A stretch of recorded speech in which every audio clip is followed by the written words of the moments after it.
कुछ दिन पहले ही मेरे भाई की शादी हुई थी कि वो अमेरिका चले गए क्योंकि वहाँ उनका अपना कारोबार था। अब घर में सिर्फ अम्मी, अबू और भाभी रह गए थे।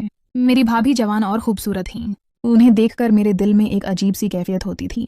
भाभी अक्सर कहती थीं कि उनके सर में बहुत दर्द रहता है। दरअसल बात यह थी कि भाई शादी के फौरन बाद अमेरिका चले गए थे।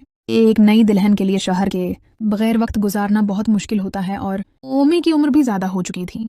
घर की जिम्मेदारियों के लिए एक और सहारे की जरूरत थी। इसलिए भाई ने हमारी जरूरत को पेश नजर रखते हुए शादी कर ली थी और अमेरिका जाते वक्त मुझसे कह गए थे कि भाभी का ख्याल रखना। भाई के पैसों से मैं बहुत आयाशी करता था और चाहता था कि भाभी मेरी कोई शिकायत भाई से न करें। एक रात 12 बजे भाभी ने मुझे आवाज देकर अपने कमरे में बुलाया। मैंने सोचा कि शायद उन्हें मुझसे कोई जरूरी काम होगा, लेकिन जैसे ही मेरी नजर भाभी पर पड़ी मुझे बहुत शर्म महसूस हुई क्योंकि भाभी इस तरह बैठी हुई थी कि मेरा दिल धड़कने लगा।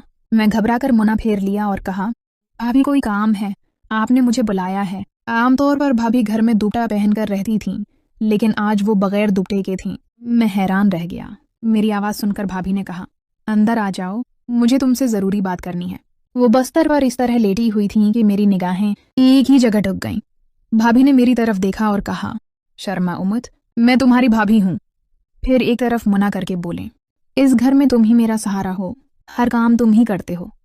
मेरे शौहर तो परदेस में हैं, लेकिन तुम हर वक्त मेरे साथ रहते हो। बस यही सोचकर मैंने तुम्हें बुलाया है कि इस मुश्किल वक्त में भी तुम मेरे साथ रहोगे।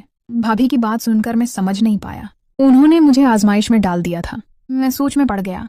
भाभी कैसी औरत हैं, दीवर को मसाज करने को कह रही हैं।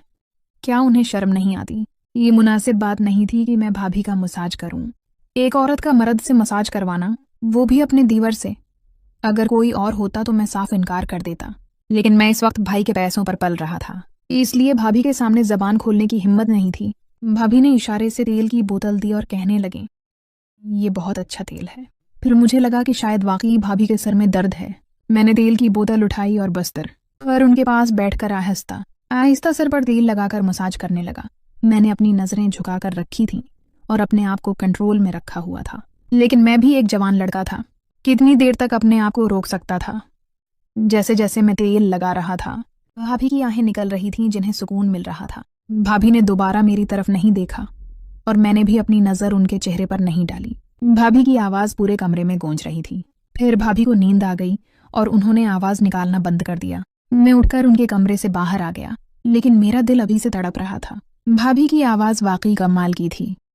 सारी रात मैं यही सोचता रहा कि शायद ये मेरी अपनी सोच है। अगले दिन भाभी ने कहा, तुमने मेरे सिर का दर्द खत्म कर दिया, मैं तुम्हारी शुक्रगुजार हूँ। इनकी बात सुनकर मैं बहुत शर्मिंदा हुआ और कहा, भाभी आप सारा दिन घर का काम करके थक जाती हैं, इसलिए मैं कोशिश करूंगा कि आपके साथ काम में हाथ बटाऊं। मेरी बात सुनकर भाभी कहने लगी, मेरी थकान कभी नहीं उतर सकती। जिस दिन तुम्हारे भाई घर आएंगे ये थकान खुद ब खुद उतर जाएगी। मैं भाभी की बात का मतलब न समझ सका और कॉलेज चला गया। दोपहर को जब मैं वापस आया, भाभी कपड़े धो रही थी। उनका सारा वजूद भीग चुका था। ये सब देखकर मेरे अंदर का शैतान जाग गया। मैं सोचने लगा, अगर भाभी ने मुझसे कहा कि मेरा मसाज कर दो तो फिर मैं बर्दाश्त नहीं कर पाऊंगा। मैं उनके साथ वो सब करूंगा जो मैं चाहता हूँ। अम्मी रात को जल्द सो जाती थी। भाभी ने देखा कि अम्मी सो गई हैं तो उन्होंने फिर मुझे आवाज दी। मैं भाभी के कमरे में चला गया। भाभी वैसे ही लेटी हुई थी और मैं समझ गया कि वो क्या कहना चाहती हैं।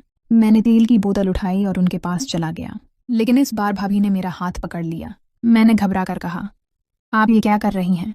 लेकिन दिल में बहुत खुश था कि सब कुछ आराम से मिल रहा है। भाभी ने कहा, मेरे अंदर इतनी हिम्मत नहीं कि रोशनी में तुमसे बात कर सकूं। मुझे तुमसे अंधेरे में बात करनी है। अचानक भाभी ने तेल की बोतल ले ली और मेरा मसाज करने लगे। उन्होंने कहा, बर्दाश्त करना, लेकिन मैं तो पहले ही सोच चुका था।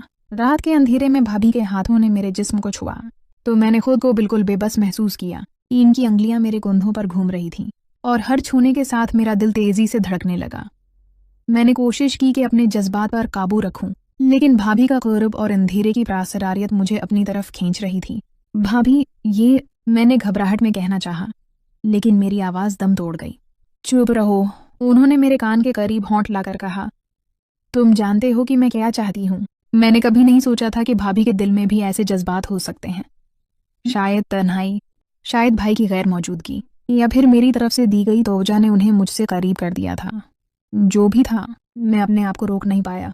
अगले दिन सुबह जब मैं आंख खोली तो भाभी मेरे पास सो रही थी। मैंने आहिस्ता से बिस्तर से उठने की कोशिश की, लेकिन उनकी नींद टूट गई। अच्छा हुआ तुम जाग गए, उन्होंने मुस्कुराते हुए कहा। मैं सोच रही थी कि तुम्हें कैसे जगाऊं। मैं शर्म से झुक गया। रात की वो तमाम यादें मेरे जहन में ताज़ा हो गईं। क्या ये सब वाकई हुआ था? क्या मैंने अपने भाई की गैर मौजूदगी